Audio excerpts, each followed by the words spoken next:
in case me and my homies in Big Boss house. ಹೌದು ಸ್ವಾಮಿ, ಹೌದು ಸ್ವಾಮಿ. Big boss ನಾನು ಯಶುನ nut ಕಳಿಸ್ಬೇಕು ಅಂತ ಅನ್ಕೊಂಡಿದ್ದೀನಿ ಬಿಗ್ ಬಾಸ್. ಕಾರಣ ಇಷ್ಟೇ ಬಿಗ್ ಬಾಸ್, ಆ ಹುಡುಗಿಗೆ ಲೈಫಲ್ಲಿ ಫ್ಯೂಚರ್ ಬಗ್ಗೆ ಸೀರಿಯಸ್ನೆಸ್ ಇಲ್ಲ. ಆಮೇಲೆ ಏನಾದರೂ ಮಾಡಬೇಕು ಅನ್ನೋ ಒಂದು ಇಂಟೆನ್ಷನ್ ಇಲ್ಲ. ಮತ್ತು ನನಗೆ ಕೈಗೆ ಸಿಗಲ್ಲ ಬಿಗ್ ಬಾಸ್ ಅವಳು. ಏನಾದರೂ ಕಷ್ಟ ಸುಖ ಮಾತಾಡೋಣ, ಹೇಳ್ಕೊಳ್ಳೋಣ. ನಾವು ಹೆಣ್ಮಕ್ಳು ಬಿಗ್ ಬಾಸ್, ಅವರೇ ಇರ್ತಾವೆ, ಹೇಳೋಣ ಅಂದರೆ ಸಿಗಲ್ಲ ಬಿಗ್ ಬಾಸ್ ಅವ್ರಿಗೆ. 11-12 ಗಂಟೆ ಅಷ್ಟೊತ್ತಿಗೆ ಕಂಪ್ಯೂಟರ್ ಅಂತ ಹುಡುಗಿ ಜೊತೆಗೆ ಅದೇ ಹೋಗ್ಬಿಡುತ್ತೆ ಬಿಗ್ ಬಾಸ್. ಬಂದಾಗೂ ಮಾತಾಡ್ಸಲ್ಲ ಬಿಗ್ ಬಾಸ್ ಹುಡುಗಿ. ಆ ಇನ್ಸ್ಟಾ ನೋಡ್ತಿರುತ್ತೆ, ಬರೀ ರೀಲ್ಸ್ ನೋಡ್ಕೊಂಡು ಜೀವನ ಕಳೆಯುತ್ತೆ ಬಿಗ್ ಬಾಸ್ ಹುಡುಗಿ. ನನಗೂ ಒಂದೆರಡು ಕಳಿಸ್ತಿರ್ತಾಳೆ ಬಿಗ್ ಬಾಸ್, ಬೇಜಾರಾಗುತ್ತೆ ಬಿಗ್ ಬಾಸ್. ಅದಕ್ಕೆ ಹುಡುಗಿ ನರ್ಕಕ್ಕೆ ಹೋಗ್ಬಿಡಿ ಬಿಗ್ ಬಾಸ್. ನಾನು ಯಶನ ನರ್ಕಕ್ಕೆ ಕಳ್ಸೋಕ್ಕೆ ಇಷ್ಟಪಡ್ತೀನಿ. ಕಾರಣ ಏನಿಲ್ಲ, ಬರೀ ಫೋನ್ ನೋಡ್ತಾಳೆ, ರೀಲ್ಸ್ ಮಾಡ್ತಾಳೆ. ಒಂದೆರಡು ದಿವಸ ನರ್ಕಕ್ಕೆ ಹೋಗಿ ಒಂದೆರಡು ದಿವಸ ಗಂಜಿ ಕುಡಿದ್ರೆ ಅವಳಿಗೆ ಬುದ್ಧಿ ಬರುತ್ತೆ ಬಿಗ್ ಬಾಸ್. ಅದಕ್ಕೋಸ್ಕರ ನಾನು ನರ್ಕಕ್ಕೆ ಹಾಕೋಕ್ಕೆ ಇಷ್ಟಪಡ್ತೀನಿ ಅಷ್ಟೇ. ಬಿಗ್ ಬಾಸ್ ನಾನು ಉಷಾ ಅವ್ರನ್ನ ನರ್ಕಕ್ಕೆ ಹಾಕ್ಬೇಕು ಅನ್ಕೊಂಡಿದ್ದೀನಿ. ಯಾಕಂದರೆ ಅವ್ರು ಕೇಪಬಲ್ ಇದ್ದಾರೆ, ನರ್ಕದಲ್ಲಿ ಆಡ್ತಾರೆ, ನರ್ಕದಲ್ಲಿ ಇರ್ತಾರೆ, ಅವ್ರು ನನಗೆ ಗೊತ್ತು. ಮತ್ತು ಮಣಿ ಅವ್ರನ್ನ ನಾನು ಸ್ವರ್ಗಕ್ಕೆ ಹಾಕ್ಬೇಕು ಅನ್ಕೊಂಡಿದ್ದೀನಿ. ಯಾಕಂದರೆ ಅವ್ರು ಫುಲ್ ಸ್ವರ್ಗೋಗಿದ್ದಾರೆ. ಸ್ವರ್ಗದಲ್ಲಾದರೂ ಚೆನ್ನಾಗಿರಲಿ, ಸ್ವರ್ಗದಲ್ಲಿ ಇರಲಿ ಸ್ವಲ್ಪ ಸ್ವರ್ಗದಲ್ಲಿ ಅಂತ ನನ್ನ ಅನಿಸಿಕೆ. ಬಿಗ್ ಬಾಸ್ ಯಶನ ನರ್ಕಕ್ಕೆ ಕಳ್ಸೋಕ್ಕೆ ಇಷ್ಟಪಡ್ತೀನಿ. ಬಿಗ್ ಬಾಸ್ ನಾನು ಯಶುನ ನಟು ಕಳಿಸ್ಬೇಕು ಅಂತ ಅನ್ಕೊಂಡಿದ್ದೀನಿ ಬಿಗ್ ಬಾಸ್.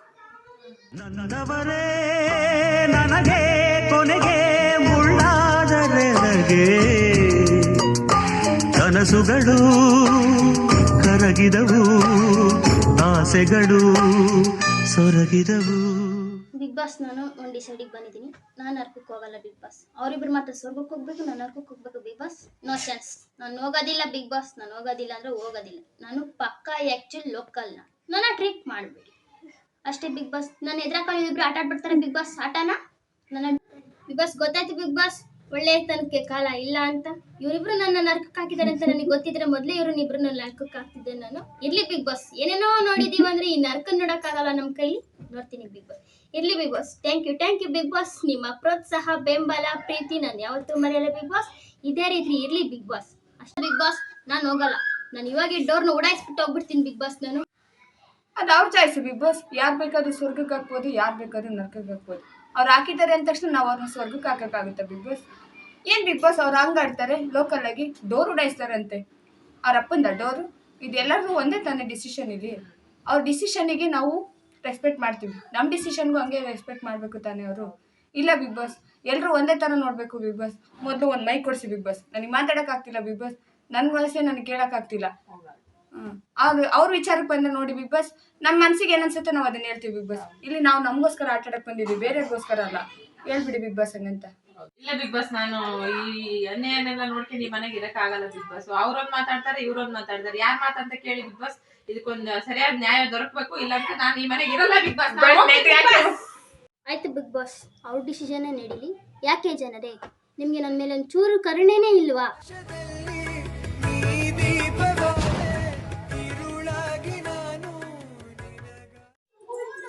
ಯಾಕೆ ಮೇಡಮ್ ಹೋಗ್ತೀನಿ ಅಂದ್ರಂತೆ?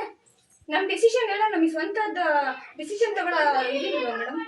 ಆಯ್ತು ಮೇಡಮ್, ನಾನು ಒಪ್ಕೊಂತೀನಿ. ಫಸ್ಟ್ ನೀವು ಮೈಕಕ್ಕೆ ಬಂದು ಮಾತಾಡಿ.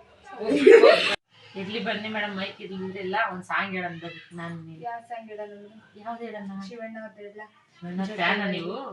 ಏನಿಲ್ಲ, ಅವರು ಹಳೆ ಸಾಂಗ್ಸ್ ಅಂದ್ರೆ ನನಗೆ ಸ್ವಲ್ಪ ಇಷ್ಟ. ನನಗೂ ಅವರು ಇಷ್ಟ. ಅಂತಲ್ಲ, ಹಳೆ ಸಾಂಗ್ಸ್ ಇಂಡಸ್ಟ್ರಿ ಯಾರಿದ್ದಾರೋ ಅವರೆಲ್ಲ ಈ ಸಾಂಗಿನ ಹಳೆ ಸಾಂಗ್ಗಳು ಬಹಳ ಚೆನ್ನಾಗಿತ್ತು ಅಲ್ವಾ?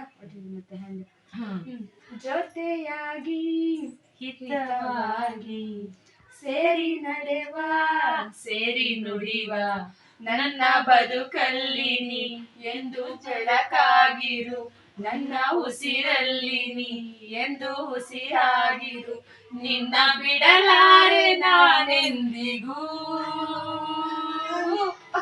ನನ್ನ ಬಗ್ಗೆ ಮಾಡಕ್ ನೀವ್ಯಾರು? ನಾನ್ ನಿಮ್ ಬಗ್ಗೆ ಮಾತಾಡದ್ನಾ? ಮಾತಾಡೋದಲ್ಲ ಇವಾಗ. ಮಾತಾಡದ್ನಾ? ಈ ವಿಷಯ ಇಲ್ಲಿಗೆ ನಿಲ್ಬೇಕು ಅಂತ ಬಿಗ್ ಬಾಸ್ ಹೇಳಿದ್ದಾರೆ, ದಯವಿಟ್ಟು ಬಿಟ್ಬಿಡಿ. ಮಾತಾಡದ್ನಾ?